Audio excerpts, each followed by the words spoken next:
ቸርች ላይ ስገባ በጣም ብዙ ልሳኖችን እንትን ላለሁ እውነቴን ነው የምነግርህ በደንብ አድርጌ ለጃለሁ ልሳን ጋጋጋጋጋ የሚል ነገር ከሰማ 99 የእግዚአብሔር ሰው ተርጉምልኝ ማለት ነው የማይተረጎሙ ልሳኖች በዚህ አይነት ድግምት እንደሚሰሩ ታውቃለህ የዘመናችን ጠንቋይ አገልጋዮች በዚህ ድግምት ነው ጋጋጋጋጋጋጋ ሚሉት አለ እዚህ ላይ አሁን አየው ይኸውልህ ይሄንን ካረገ በኋላ ይላል ተመልከት እንግዲህ የጅብ ቅንድብ ደገመው የጅብ ቅንድብ ደገመው የቅድሙ ከዛ ጥርሱን የፊት ለፊት ጥርሱን አለ አንድ ነው የተቀራመቱት ጸጉር አላስቀሩም ነው ምልኩ የጅቡን ከዛሳ ኩሱን የጅብ ኩስ እንዲህ አይነት አጋንንታዊ ትምህርት ነው ያለ ተመልከት ከዛሳ ለሙግት ይላል ደግሞ ለሙግት ሰው ከሰው ተጣልቶ ምላሱ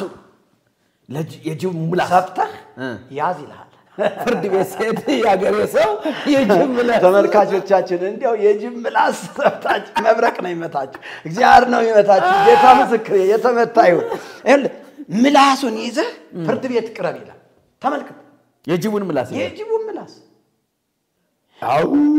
ያለበት ከዛ ክታቡ ሲከተብ ጠልሰም አለ ኦኬ አው እዚህ ጋር ያያዩ አየው ይሄንን ጠልሰም አብረ ትጽፍና ከክታቡ ጋር ታነግተዋል ካህን መነኩሴ ቆሞስ ጳጳስ አቃቢ ሙሴ ብሎ ነው የጀመረው አው እነሱን አሁን ገልበህ ቀሚሳቸውን ብታይ ሲጀመር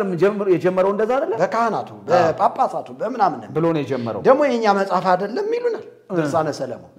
እንዳለ የመልካ ጊዮርጊስ ያለው ጠቅላላ ይሄ መልካ ሞርሞሪዮን በአጠቃላይ ይሄ አቃቤርስ ድርሳነ ኡራኤል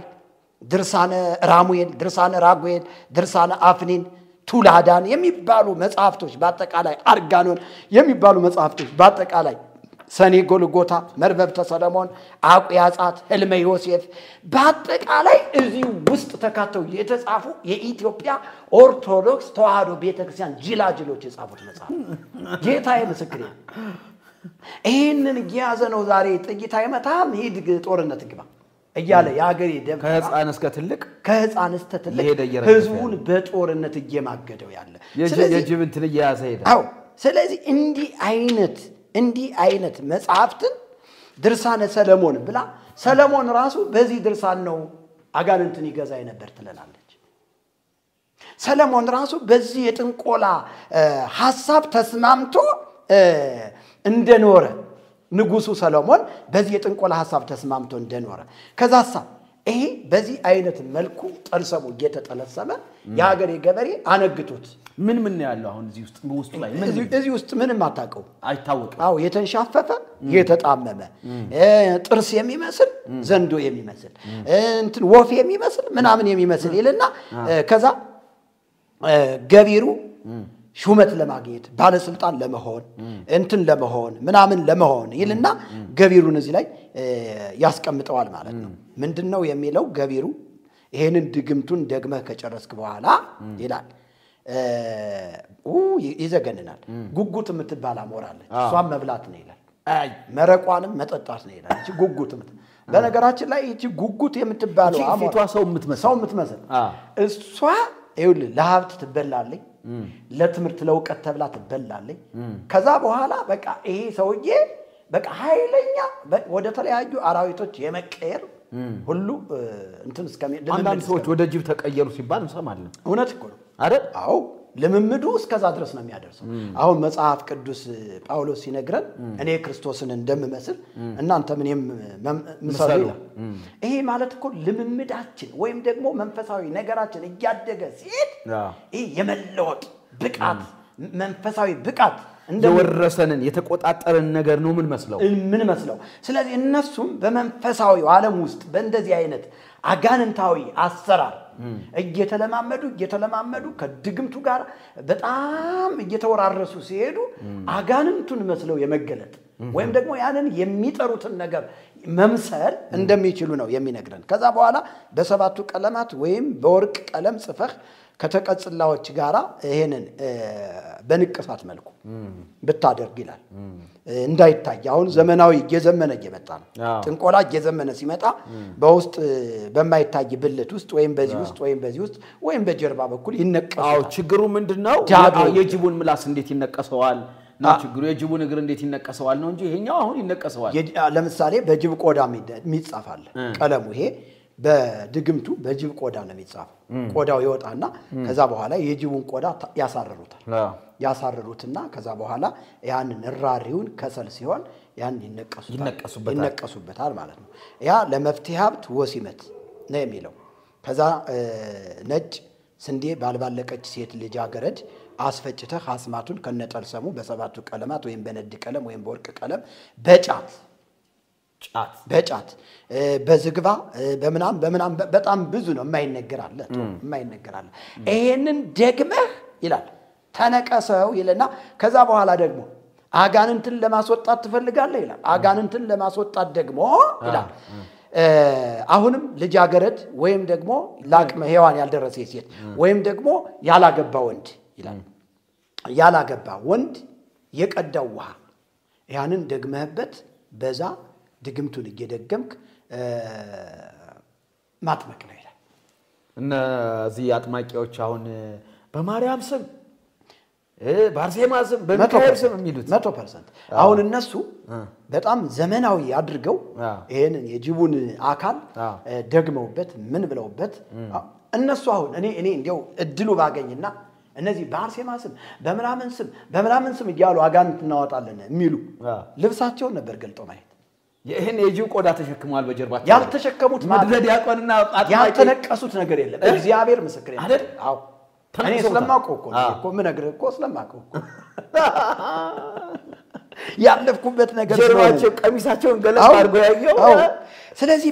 በዚህ አስማት ነው የሚጠቀሙበት ማለት ነው አሁን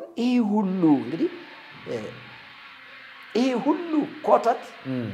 እንግዲህ ዲያብሎስ እንትን ያለው ነው ዲያብሎስ በሰቦች አድሮ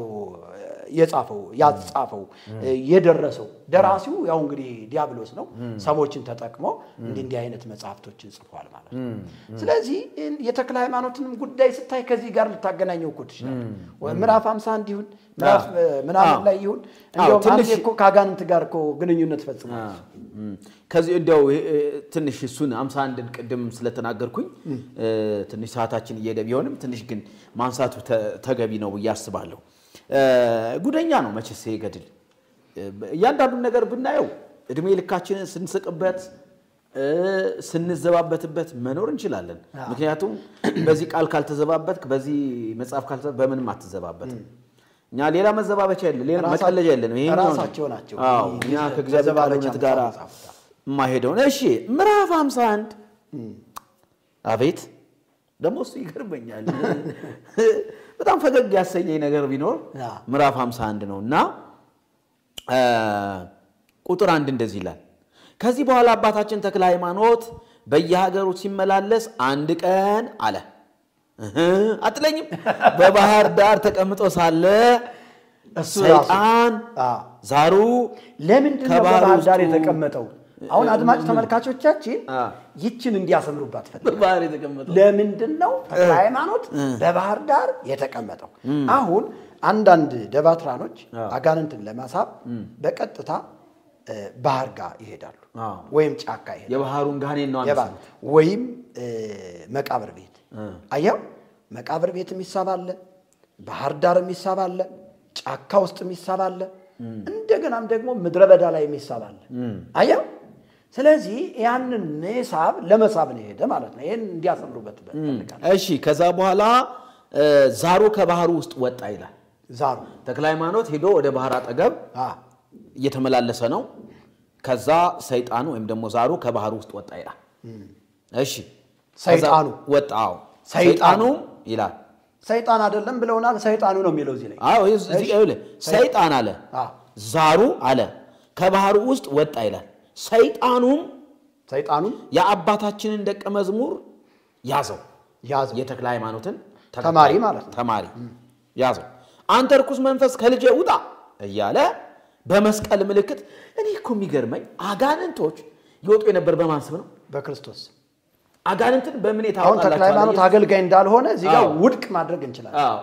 አጋንንቶችን በስም የክርስቶስ ደቀ መዝሙር አይደለም ተክለ ሃይማኖት የክርስቶስ ደቀ መዝሙር ቢሆን በኢየሱስ ስም ነው ማለት ነው እንጂ መሽለጥ አርጎ እንደሽጉጥ ያንን እንጨት መስቀል ማውጣት የለበትም ነበር አልተጻፈም ደቀ መዛሙርትን በስሜ አጋንንቱን ታወጣላችሁ ነው የተባለው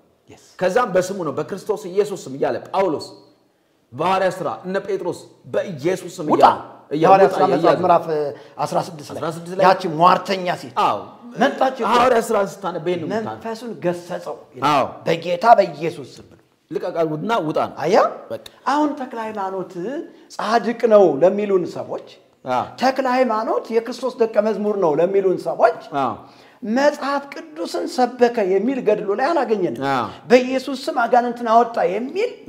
አላገኘንም መስቀሉን መዘዝ አድርጎ ባህር ዳር ሄዶ እንደዚህ ብሎ የሚል ነው የሚለው ስለዚህ እንዴት አድርገን ነው ተክለ ሃይማኖትን ጻድቅ ነው ብለን ልንጠራው የምንችለው አንችልም ምክንያቱም ሐዋርያት የኢየሱስ ተከታዮች በስሙ አጋንንትን ያወጡ ነበር እንጂ በመስቀል አንድ ስፍራ እንኳን እንደው ኢየሱስን ሰበከ የሚል አግኝታል እስካሁን አረ የለም በፍጹም እኔ አላየሁም አንድ ስፍራ እንኳን ኢየሱስን ሰበከ አላየሁም እኔ እዚህ ገድል ላይ አላየሁም ምናልባት ያሳዩን ካለ እሺ ከዛ በኋላ ይቀጥላል አንዱ ትልቁ ስህተት ሰይጣኑን ከልጄ ውጣ ብሎ ምንድነው ያወጣው ይላል መስቀል ነው ያወጣው ይላል ይሄ በጣም ትልቅ ስህተት ነው በመስቀል አጋንንት ይወጣል የሚለውን ትምህርት ለማስተማር ተፈልጎ ነው አጋንንት እሱን ትምህርት በሰው አይምሮ ለመክተት ፈልጎ ነው ከዛ ቁጥር 2 ላይ ቀጥልና በመስቀል ምልክት በላዩ አማተበ ነው የሚለው አማተበ መስቀሉ እንዲያርጎ እሺ አለ ነው የሚለው ከዛስ ሰይጣኑም ዛሩም ይላል ደቀ መዝሙርን ትቶ ፈጥኖ ሸሸ ሊያመልጥም ወደደ አካላዊ ሆኖ ነው እንግዲህ ይሄን ሰዎች በደንብ እንዲያውቁት ያደርግን መይዳል ሊያመልጥም ወደደ የያዘው ሰይጣን አካላዊ መሆኑ በደንብ ነው በግልጽ የሚያወራው ክቡር አባታችን አማተበበት አሁንም አማት በጌታ በኢየሱስ ስም አላለው አማተበበት በመስቀል አማተበበትና ይልና ወደ ባህሩ ሊገባ ባይቻለው በጥልቁ ባህር ወደብ ቆመ ክቡር አባታችንም ሄዶ በእጁ ያዘው ለቀም ያዘው አማተበበት ሰይጣኑ ሊሄድ ወደ ውሃው ሊገባ ገረመኝ ተክለ ሃይማኖት ይዛን ሰዓት እግሩ አልተቆረጠም ይሆን ገና ይሆናል ገና ሳይቆረጥ ነው ማለት ነው እንጂ እግሩ ቢቆረጥ እየተንጨዋለለ ወይ ለነገሩ ክንፋለው አይደል አይ ክንፋል እየበረረ ረስቼው ነው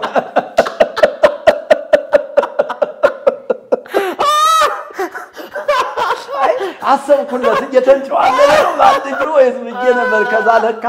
ወዲያው ነው እግሩ እንደተቆረጠ በዚህ 3 የተሻለ ነገር ባለ 6 ክንፍ እባክህ አንብብበት እኔም ላድርግበት አስቂኝ የሆነ መጽሐፍ ወይ ጉድ እና ክቡር አባታችን አማተበበት እሺ ክቡር አባታችን ወደ ባህሩ ሊገባ ባይቻለው በጥልቁ ባህር ወደብ ቆመ ሰይጣን ተመልሶ ባህር ውስጥ ሊገባ ሲል አማተበበት ነው ያዘው ከዛ ክቡር አባታችን ሄዶ በእጁ ያዘው ያን ጊዜውም እጡ ወደቀበት ይላል ምን ማለት ነው እጡ ወደቀበት እሱ ነው ወይስ ይሄንን እንዲያርገህ ይኸውልህ ገቢር የሚባለው ይሄ ነው አያው ገቢሩ ጠንቋይ መሆኑን አሁን አረጋግጥን ማለት ነው አያው አይደል ገድሉን ከድርሳነ ሰለሞን ወይም ከጥንቆላ መጻፍቶች ጋራ ስናነጻጽረው እዚህ ይጠቀም ነበር አያው እዚህ ወደቀበት ይላል ከዛ ይልና ወደቀና ኃይሉ ደከመና ወደቀና ኃይሉ ደከመና ለሁሉ ኃይሉን የሚያድሰው በዛ አጽ ነው ማለት ነው እሺ ከዛ ቁጥር 3 ላይ ክቡር አባታችንም ልጄን ለምን ትይዘዋለህ አለው ሰይጣኑም ዛሩም እኔ እንደ ሰው ሁሉ መለሰልኝ ስለዚህም ይዘው ዘንድ ደፈርኩ ክቡር አባታችንም ስም ማን ነው ባህር አለቅም ባህሩን እኮ አለቅም ነው ይዟለው ሲቀደም በጌታ በኢየሱስ ባህሩን የያዘ መንፈስ አትለው እንዴ እንዴው አሁን ባህር አለቅም ብሎ መጻፍ በራሱ ካንድ ቤተ ካንድ የህፃን ልጅ ይመስላል ግዕዙን ራሱ አጣመውታል አይባልም ባህር አለቅም ተመልከተ አይባልም እኮ ከዛ ባህር አለቅም ነው አለው ክቡር አባታችንም እንግዲህ ከኔ ጋር ትሄዳለህን ወይስ ከኔ ጋር ወደ ማደሪያ ትመለሳለህ ምርጫ ያማረጠው ነው አጋንንትንማ በጌታ በኢየሱስም ልቀቅና ውጣ ሰይጣን ከእግዚአብሔር መንግስት ጋራ ከክርስቶስ ጋራ ከእግዚአብሔር ነገር ምን አገናኘው ነገሩ ክርስቶስ ሰምራ ጣና ሐይቅ ላይ ልታስታርቅ ሞክራ ነበር ርዕስ እንዳንለቅ እንጂ ልታስታርቃቸው ፈልጋ እንደው እባክህ ታረቅልኝ ሰይጣን ፈልጋ ነበር ማንኛውም ቀይሽ የኛ ነገር ትተን እንዳንመለስ ከዛ አባታችን ክቡር አባታችን ምን አሉት ይሄን ሰይጣን እና ከኔ ጋር ትሄዳለህ ወይስ ወደ ማደሪያ ትመለሳለህ አለው ቁጥር 4 ላይ ሄድና ከእንግዲህ ወዲህ ወደ ማደሪያዬ ለመመለስ አይቻለኝም በማማተብ ስልጣኔ ሽረዋልና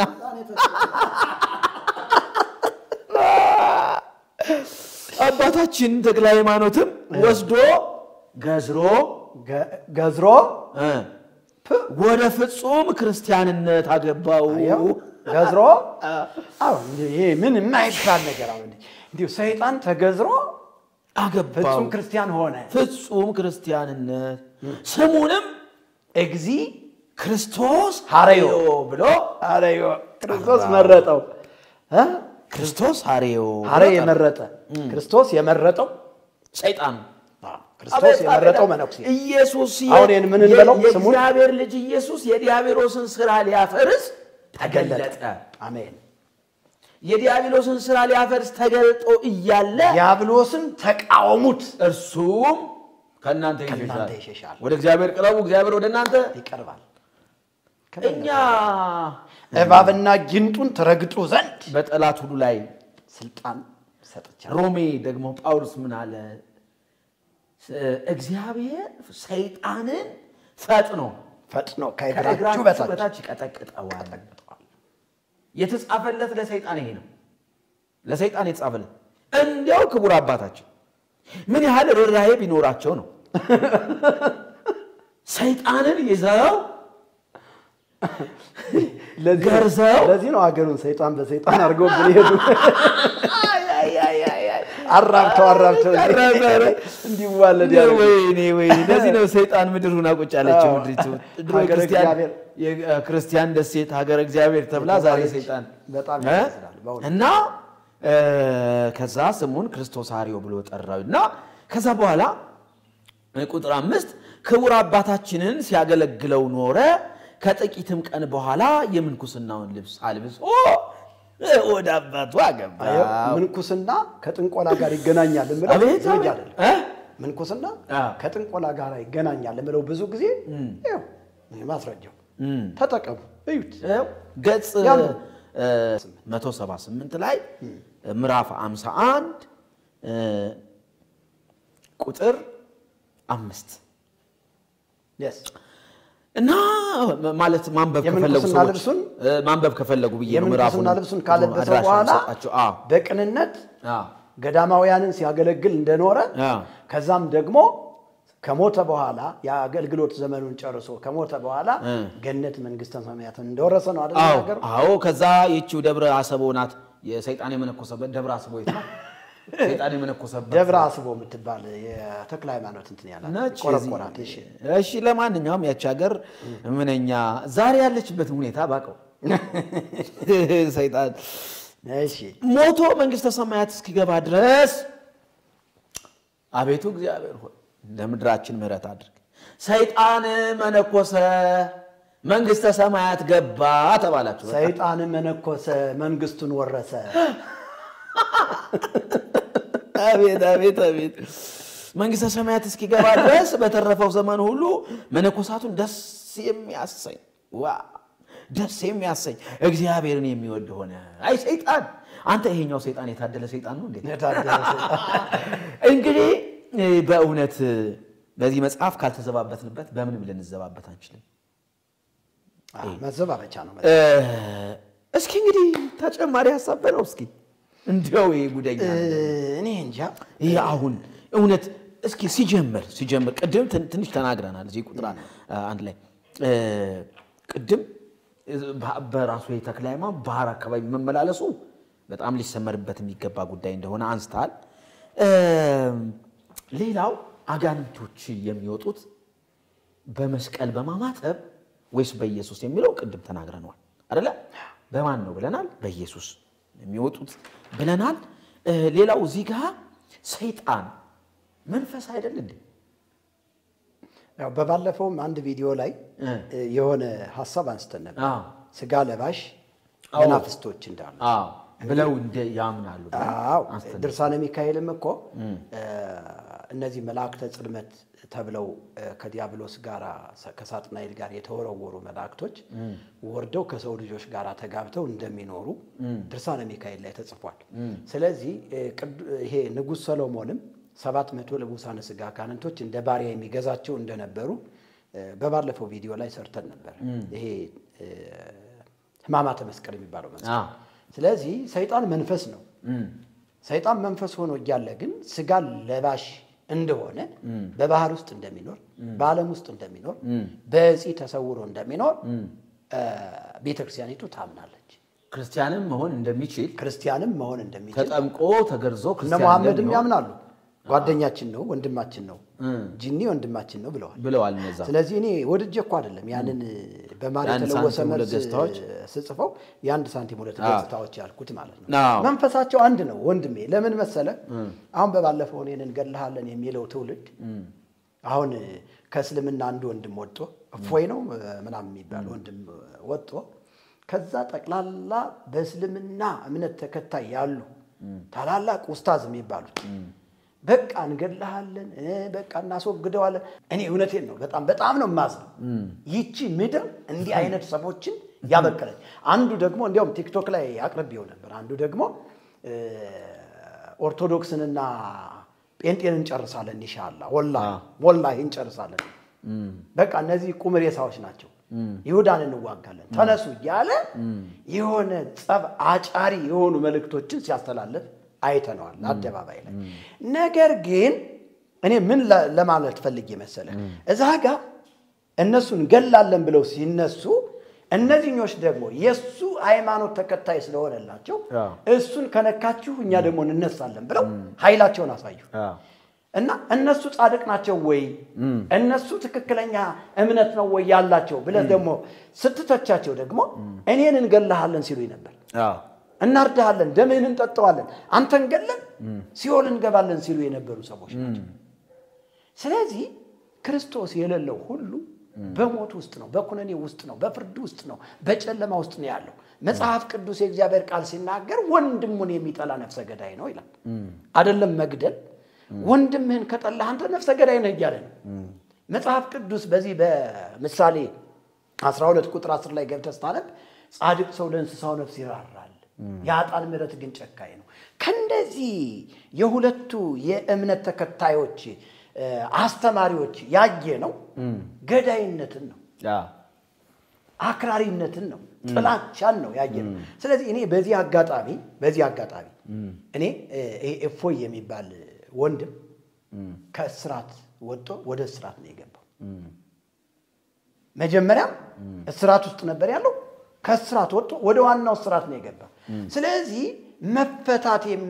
የሚፈልግ ከሆነ ወንድማችን እፎይ ወደ ጌታ እንዲመጣ ጋብዘዋል። አይ እኔ ምናልባት እንግዲህ አንዳንዴ በዛ ቤትም ሆነው በክርስቶስ የሆኑ ሰዎች አሉና ትንሽ የተወሰኑ ቪዲዮዎችን አይቻለውና ስለ ክርስቶስ ያወራል። በዛ ቤት ያለውን የስተት ትምህርት የሚገልጣል አናቅም። ምናልባት በጌታ ከሆነ እድለኛ ነው፣ ካልሆነ ደግሞ ጥሪውን እንዲቀበል የማሳሰብ ነው ፈልገው። እኔ ግን አንድ ነገር አስታወስከኝ። አንድ ጊዜ እኔ ጎንደር አገለግል ነበር። ጎንደር ያገለገልኩ ድንገት አንድ ትራንስፖርት ላይ ከአንድ ቄስ ጋር ተገናኘንና ያው እየተጫወትን ያወራን ከዛ ወንጌል መናገር ጀመርኩኝ። ከዛ አንተ መናፍቅ ነህ አለኝ። ከዛ አይ እኔ መናፍቅ አይደለሁም የክርስቶስ ተከታይ ነኝ። ከዛ አዎ እሱን ነው ያልኩኝ አለ። በቃ እሱን ነው ያልኩኝ። ከዛ እያልን ይሄ ኢየሱስ እያላችኋል ኢየሱስ እያላችሁ ምድሪቱን በመንፈቅናችሁ ተናላችሁ በቃ ያላለኝ ነገር ሊደበድበኝ ሁሉ ሐሳብ ማለት እና ከዛ በኋላ እያልን ስለ ሃይማኖት አነሳና እኛ ድሮ አብረን የነበር ሁለት ሃይማኖቶች ብቻ ነን አለኝ። ማንና ማን? ክርስቲያንና እስላም አለኝ። ከነሱ ጋር ተከባብረን ይኖር ነው አለኝ። ከዛ በኋላ ግን እስኪ አባል ከእስላምና ከኛ ማን ይሻላል አለኝ። እነሱማ የእናቴ የአባቴ ልጆች ነው ይመስሉኝ አለኝ። አየው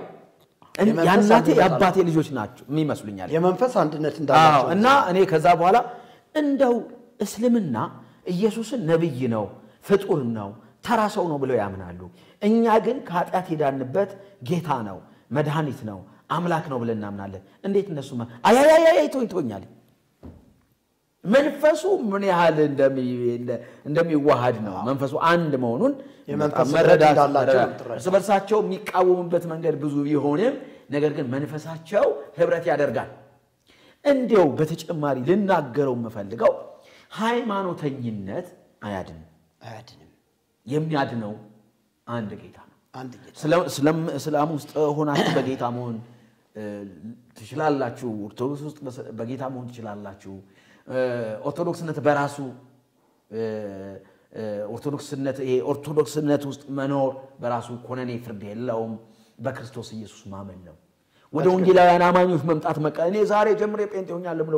ማወጅና መጥቶ መቀላቀልም አይደለም። መዳን በክርስቶስ ኢየሱስ መሆኑን እንዲሁ በዚሁ አጋጣሚ መናገር እንፈልጋለን። እንግዲህ አቅጣጫ መቀየር ነው። ምንድነው አቅጣጫን መቀየር?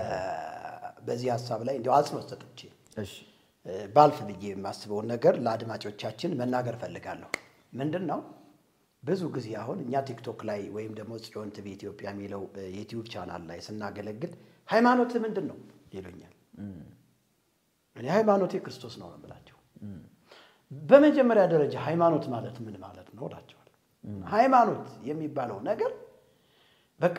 ሃይማኖትህን እንዳትክድ ሃይማኖትህን ጠብቅ እየተባለ ያደገ ትውልድ ሃይማኖት የሚለውን ብቻ ነው የሚያውቅ እንጂ በሃይማኖቱ ውስጥ ግን ማን ነው የሚከብረው የሚለውን አያውቅም። ስለ እምነቱ አያውቅም። በምን እንደሚያምን እምነቱ የት እንደሚያደርሰው አያውቅም። ብቻ ሃይማኖት ሲባል ትዝ የሚለው ኦርቶዶክስ የሚለው ነው። ሃይማኖት ሲባል ኢስላሚክ ነው ትዝ የሚለው። አየው አይደለም? ይሄንን ነው እንደጡት እየጠባ ያደገ ትውልዱ። ግን ሃይማኖት ማለት ምን ማለት ነው? እምነት ማለት ምንድነው? በማን ነው የሚያምነው? በማን ነው የሚታመነው የሚለውን አያውቅም። ብዙ ጸሎት ሃይማኖት እኮ ራሱ ሱናል ናምን ባዶ አምላክ አየው አይደለም? በአንድ አምላክ እናምናለን እኮ። ስለዚህ ሰዎች እንዲያውቁት የሚፈልገው ከሃይማኖት በፊት እግዚአብሔር አለ። ብዙ ሃይማኖተኞች ቢኖሩም በብዙ ሃይማኖቶች መኖር አያድንም አያስኮንንም። የሚያድነው ክርስቶስ ነው። ስለዚህ እኔ አሁን ኦርቶዶክስ በሆን ግን ለክርስቶስ ከሆንኩኝ አልኮንንም። ጴንጤ በሆን ለክርስቶስ ካልሆንኩኝ ሃይማኖተኛ ነኝ። በነገራችን ላይ ጴንጤ ውስጥም ልክ እንደነዛ አይነት አክራሪዎች ተነስተዋል። በለው ግደለው ፍለጠው ማለታቸው ነገር ሃይማኖተኝነት በራሱ ተነስተዋልም ደግሞ እንደዛ ነው የሚያደርገው። እሺ ለማንኛውም ርዕሳችንን እንዳንለቅ እንደው የመጨረሻ ትንሽ ድምዳሜ ብንሰጥበትና የዛሬው ፕሮግራማችንን ብንጨርስ ደስ ይለኛል። እንግዲህ ቅድም ካነሳ ነው አንፃር ተክለ ሃይማኖት ምዕራፍ 9 ላይ ያነሳ ነው ገጽ 9 ላይ እና 10 ላይ ያነሳ ነው ነገር አለ። ተክለ ሃይማኖት የኃጢአታችን መዳኛ፣ ለስጋችን መጠበቂያ፣ ለነፍሳችን መዳኛ፣ ኃጢአታችንን የሚያነጻ ዝክሩን የዘከረ መስዋዕት ያቀረበ ምናም ዕጣን ጧፍ ያቀረበ የሰጠ ከሱ ጋር መንግስተ ሰማያት ይገባል፣ ለነፍሱ መድኃኒትን ያገኛል፣ እሱ መድኃኒታችን ነው አለኝታችን ነው የሚለውን ትንሽ አንስተናል። ከክርስቶስ ጋር ያገናኘን እንግዲህ አለኝታችን ክርስቶስ ነው፣ አስተማሪያችን ክርስቶስ ነው፣ መድኃኒታችን ክርስቶስ ነው፣ ከኃጢአት የዳንበት ክርስቶስ ነው የሚለውን አስረግጠን ስንናገር ነበር። አሁንም ደግሞ ፈገግ የሚያሰየው የእግዚአብሔር እግዚአብሔር ነው አይደል ክርስቶስ አሪዮ እግዚአብሔር ያው ነው ተመሳሳይ ነው እና ተሳስተዋል እዚህ ላይ ያሉት ገርዘው ፍጹም ክርስቲያን ተክለ ሃይማኖት አሪዮ ቢሉት ያስሄዳቸው ክርስቶስ አሪዮ የሚለው ጭራሽ ከታሪኩም ጋር የታሪክ ፍሰት አለው እንግዲህ አመንኩ ሰው ገዳም ያስገቡት መንግስተ ሰማያት ደግሞ ያስገቡት ደስ ያለው እግዚአብሔርን ያገለገለ ሰይጣን ይሄን ማስተናልና እንግዲህ ከዚህ አንፃር ትንሽ እንግዲህ መደምደሚያ ሐሳብ ላንተ ድሉ ልስጥህና የዛሬውን ፕሮግራማችን ብንጨርስ መልካም እንግዲህ አድማጭ ተመልካቾቻችን በዚህ የገድለ ተክለ ሃይማኖት እና የዚቅ መጽሐፍ አንስተን ስተቱን በእግዚአብሔር ቃል ሆነት እየመዘንን የተነጋገርንበት ፕሮግራማችንና መልእክታችን እናንተ ጋር ከደረሰ ይሄንን ፕሮግራም ለብዙ ሰዎች ተደራሽ እንድታደርጉ በጌታ ፍቅር እየጠየቅኳችሁ እንግዲህ ጥያቄ ለሚጠይቋችሁ ሰዎች ገነት መንግስተ ሰማያት በሽሮና በበርበሬ መግባት እንደማይቻል በጉቦ መግባት እንደማይቻል ጽድቅ በክርስቶስ ኢየሱስ በተደረገው የቤዛነት ሥራ እንደሆነ እንድትነግሩልን በታላቅ አክብሮትና ፍቅር ጠይቃችኋለሁ የሚል መልእክት አስተላልፋለሁ መልካም እንግዲህ እንደዚህ ያልን ፕሮግራማችንን ወደ ድምዳሜ እናመጣለን እግዚአብሔር ይባርክህ እንግዲህ ተወደዳችሁ አድማጮቻችንና ተመልካቾቻችን ኢየሱስ ክርስቶስ ወደዚህ ምድር የመጣው ለነፍሱን ለብዙዎች ቤዛ ሊሰጥና ብዙዎችን ለማገልገል ነው የመጣው ነፍሱን ለብዙዎች ቤዛ አድርጎ ሰጥቶ ሰዎችን ለማዳን ዓለም ሁሉ እንዲድንበት በእርሱ የሚያምን የዘላለም ሕይወት እንዲኖረው እንጂ እንዳይጠፋ እግዚአብሔር አንድያ ልጁን እስኪሰጥ ድረስ ዓለሙን እንዲሁ ወዷልና ተብሎ እንደተጻፈ በክርስቶስ ኢየሱስ ተወደናል የዘላለም ሕይወት የምናገኘው በክርስቶስ ኢየሱስ በማመን ብቻ እንደሆነ ከዚህ ቪዲዮአችን መማር ትችላላችሁ አብራችሁን ስለነበራችሁ እናመሰግናለን መግቢያዬ ላይ እንዳልኩኝ ለዚህ ዩቲዩብ ቻናል አዲስ ከሆናችሁ ሰብስክራይብ አድርጉ ላይክ ሼር አድርጉ መልእክታችን ለሌሎች እንዲደርስ አድርጉልን ለማለት እንወዳለን አብራችሁ ስለነበራችሁ እናመሰግናለን እግዚአብሔር ይባርካችሁ ሻሎም ታላቅ መጽሐፍ በገበያ ላይ ዋለ በማር የተለወሰ መርስ